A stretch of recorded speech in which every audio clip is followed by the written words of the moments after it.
ආයුබෝවන් යාළුවනේ අද මම ඕනම කෑමක් YouTube channel එක තුලින් ඔයාලට කියලා දෙන්න හදන්නේ කතුරුමුරුංග කොහොමද හදාගන්නේ කියලා බයිට් එකක් විදියට අපි කතුරුමුරුංග හොදලා වතුර ටික බේරලා හොඳට මේ අරගෙන තියෙන්නේ Maggi noodles පැකට් එකක් ඔයාලා නිකන් noodles උනත් කමන්නේ අරගන්න කජු ලුණු කුඩු කෑලි මිරිස් ඔය ටික තමයි ඕනි කරන්නේ අපි බලමු මේක කොහොමද හදාගන්නේ කියලා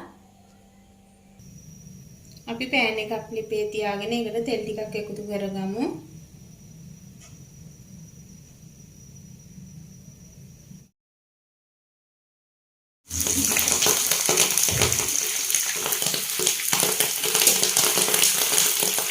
කතුරුමුරුංග කොළ තෙලට දාපු ගමන් පුපුරන්න බලනවා. ඔයාලා පොඩ්ඩක් ඈතින් ඉඳන් මේක බැද ගන්න. අපි මේ බැද ගන්නකොට මේ වටේම මේ කොළ පුපුරන හින්දා තෙල් විසික් වෙලා තියෙන්නේ. ඔයාලා පරිස්සමට මේක බැද ගන්න.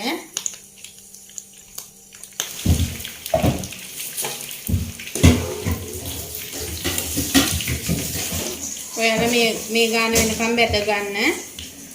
දැන් අපි නූඩ්ල්ස් ටික බැද ගන්න තමයි හදන්නේ. අපි නූඩ්ල්ස් ටික බැද ගමු.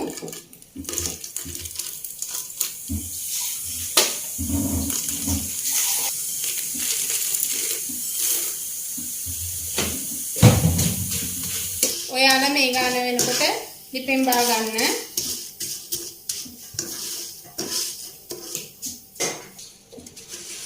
ඔයාලා මේ වගේ කතුරුමුරුංග ටිකයි නූඩ්ල්ස් ටිකයි බෙදගෙන ඒකට අපි බෙදපු කජු එකතු කරගමු. එකතු කරගෙන අපි ලුණු කුඩු ටිකක් මෙහෙම දාගමු.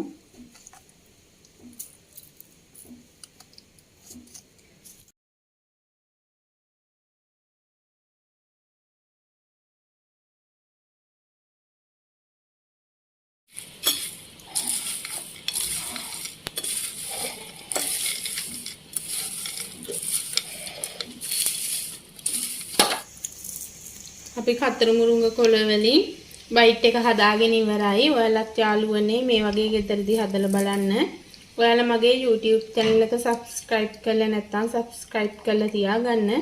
ඔයාලා මගේ වීඩියෝ එකට කැමති නම් වීඩියෝ එකට like එකක් දාලා ඔයාලගේ අදහස් පහලින් කමෙන්ට් කරන්නත් අමතක කරන්න එපා. නැවත මේ වගේ වීඩියෝ එකකින් හම්බ වෙනකම් ඔයාලට සුබ දවසක්.